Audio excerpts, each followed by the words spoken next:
Nesta edição do programa Argumento, você está convidado a acompanhar conosco uma conversa sobre a nova dinâmica do Congresso Nacional. Isso porque, depois das eleições de 2014, nós estamos acompanhando o esforço que o governo vem fazendo para aprovar matérias de seu interesse aqui na Casa.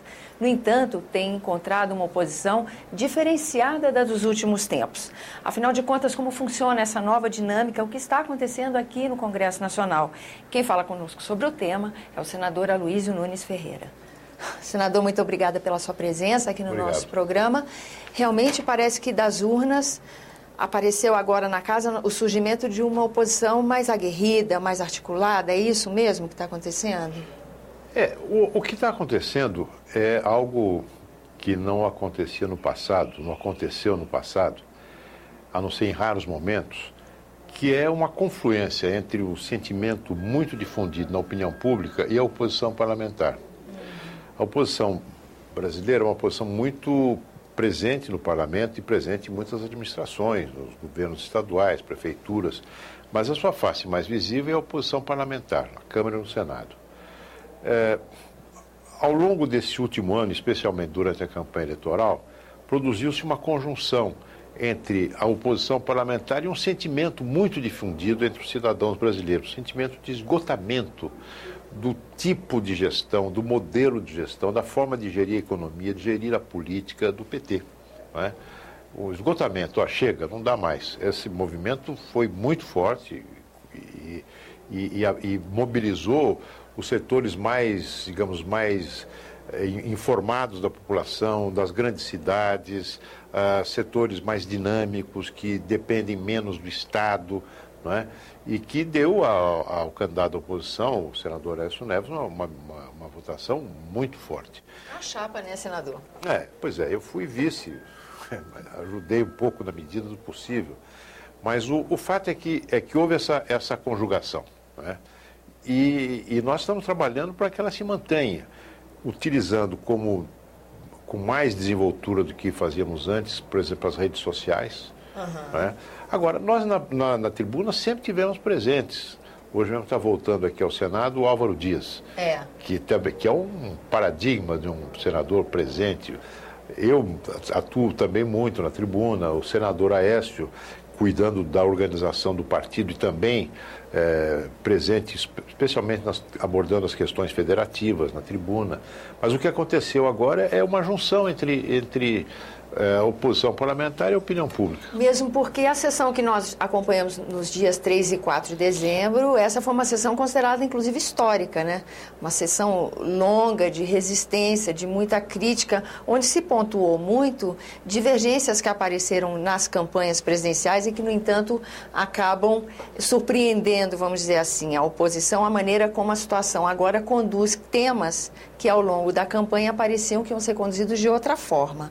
Nesse sentido, nós ainda temos uma pauta longa até o final do ano, que abrange esse tipo de questão. O senhor acha que a resistência no Congresso vai continuar nessa mesma linha? Vai, não tem por que mudar. Né?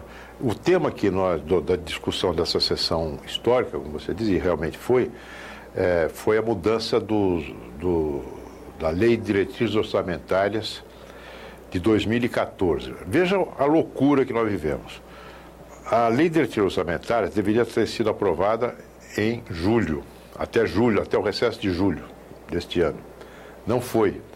Por que ela deveria ter sido aprovada? Porque ela é quem baliza o orçamento. Não foi aprovada. Ainda temos a Lei de Diretrizes Orçamentárias para ser votada, para valer em 2015, sendo que o orçamento já está aqui no Congresso há bastante tempo. O que foi alterado foi a Lei de Diretrizes Orçamentárias de 2014, deste ano, não é? Já no final do exercício. O que o governo quis fazer foi simplesmente arranjar uma desculpa para se livrar das consequências do fato de ter descumprido a lei orçamentária e a própria Lei de Diretrizes Orçamentárias, gastando mais do que arrecadou. Nós nos opusemos muito, não só por uma questão jurídica, mas também pelas consequências que a atitude do governo acarretará para a população. Quando o governo não poupa o suficiente para ir abatendo a sua dívida, o resultado atinge diretamente o cidadão sob a forma do aumento da taxa de juros, aumento da inflação, não é? No entanto, o argumento da base do governo é que essa é uma medida necessária, pois ela preservou empregos e protegeu o cidadão comum justamente dos problemas que a economia poderia gerar. Quer dizer, esta lei ela será aprovada no final do ano. Como é que ela protegeu os empregos de 2014? Não protegeu emprego nenhum. Já começa a ver. Ela optou por fazer investimentos, deslocar recursos. Os investimentos brasileiros nunca estiveram tão baixos. A economia está parada. Não vai crescer nem 0,5% esse ano. O emprego começa a perder fôlego, essa é que é a verdade. Os empregos de maior qualificação já vinham diminuindo e hoje começa a atingir os de mais baixa qualificação. Isso é uma coisa que não foi simplesmente uma perda de controle.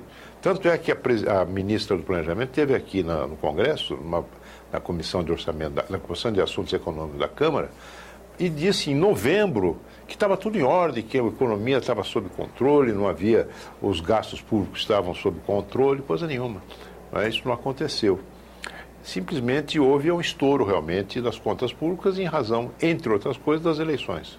Senador, essa base aliada tão diversificada que o governo tem, apesar de grande, muito fragmentada, vamos dizer, ela, de certa forma, acaba contribuindo para os movimentos da oposição, uma vez que é fácil aglutinar em volta de questões mais pontuais um determinado número de parlamentares? A base do governo é uma base muito heterogênea. E que o governo, digamos assim, ele se utiliza dessa base apenas, digamos, nos seus movimentos defensivos, quando atacado pela oposição ou pela opinião pública, né? Como se viu quando fizeram de tudo para impedir a instalação da CPMI da Petrobras. É uma base muito ampla, mas que não é mobilizada pelo governo para uma ação positiva, para reformas, para mudanças importantes na legislação brasileira, né? Você veja, nós estamos há quanto tempo você está tramitando no Congresso um novo Código Penal? Há quanto tempo? Até hoje. Pelo menos 2 anos, né? 3 anos já. Foi a iniciativa do presidente Sarney. Isso mesmo, 3 anos. E a coisa não anda. Não é? Você pega a pauta do Congresso hoje, o governo só anda com medidas provisórias, só manda para cá medidas provisórias, que são sempre medidas, providências tópicas, pontuais, reformas, né? Que nós precisamos na legislação penal, nos impostos, né, na legislação trabalhista. Nada disso é tocado pelo governo. As questões federativas, tudo parado. Mas essas questões, elas estão se intensificando, essas né? questões tópicas, muitas vezes, elas realmente provocam descontentamentos na base, que é uma base muito ampla. O PT trata seus aliados com casca e tudo, não é? Então, isso gera descontentamentos. E a gente aproveita.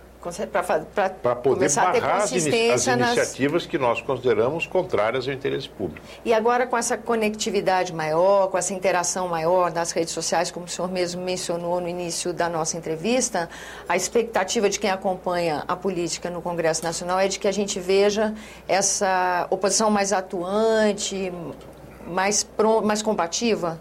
Sim, nós vamos aqui, na nossa parte, nós temos essa missão.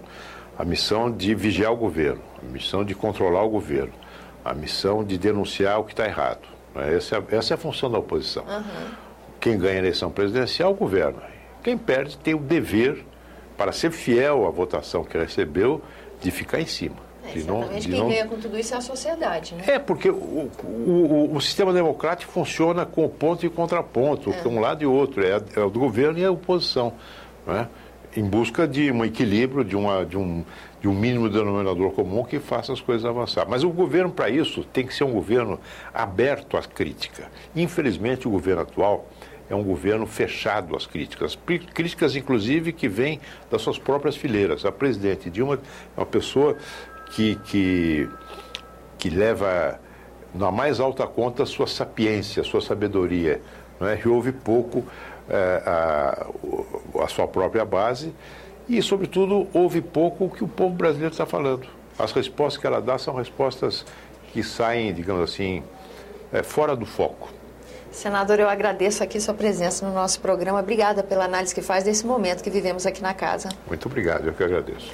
A você que nos acompanha, agradecemos também a atenção. Lembrando que você é nosso eterno convidado a fazer sugestões e críticas ao trabalho da TV Senado, pelo número 0800 61 2211 de ligação gratuita. E se quiser rever esse ou outro dos nossos programas, acesse senado.leg.br/TV.